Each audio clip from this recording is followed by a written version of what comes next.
I'm sick of these terms changing. Let's call it what it is. Okay, these people are not seeking asylum. So there's a lot of talk about squatters right now. And it's really interesting, these laws that allow these folks to stay in your property and even go back and forth with you, even though you have the proof right away, like these people don't belong there. Unfortunately, this country has waited too long to address this issue, and now with the influx of people coming into this country who are not in a position to purchase a home or to pay rent.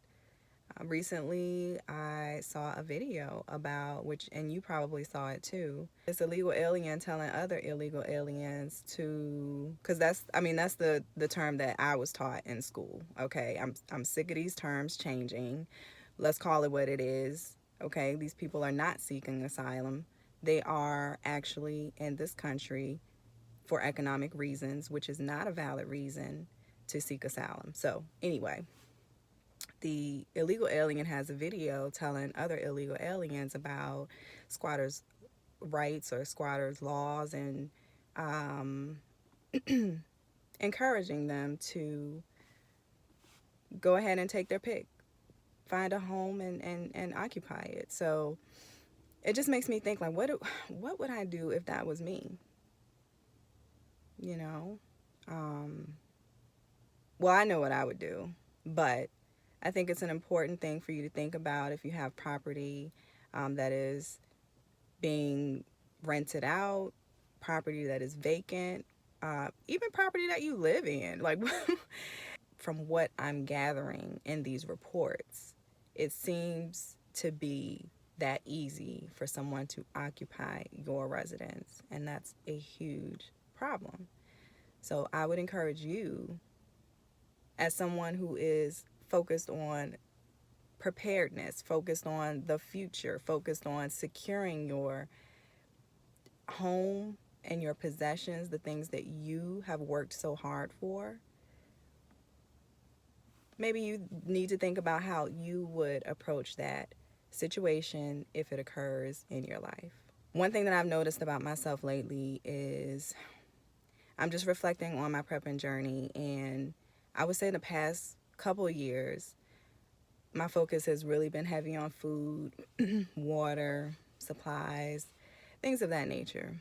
And I just kind of left the concern, or really even the direction of our family security up to my husband. And um, while it's great that someone is really, focused and guiding our steps in that way, my focus right now, all I'm thinking about is security. Okay. What I'm seeing in real life about the behavior of people, what I'm observing from various reports about what's happening in the cities that I live near, and knowing that there are tons of people pouring across the border who also have the ability to request to go to a destination of their choosing. I saw proof of a letter from Homeland Security that shows that several of these folks coming in across the border have requested to go to a couple different cities in Tennessee. I'm like, well, that's different. A lot of them are going to New York and Chicago, all of these, major cities. And, obviously at some point, these cities are not going to be able to support or sustain that type of influx. So yeah, some of them have observed that they should go elsewhere. And, I don't know how they come to the conclusion that they should be in these places, but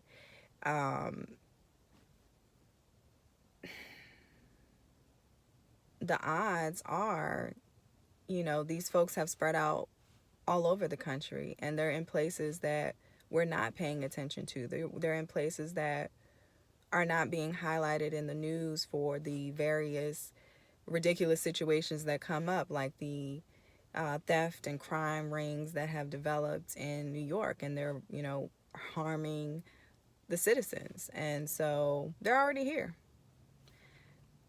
They're already here, and you need to you need to behave as if you understand that. And so if that's something that concerns you, which, you know, I don't know who would say it doesn't, uh, I would say just get your plan together, you know. Make sure that you know what's going on with your property. Make sure that you're securing your residence and that you have the appropriate tools on you, not just when, you know, when you're in the house, you know where they are, but you know, when you're out and about, like this is happening.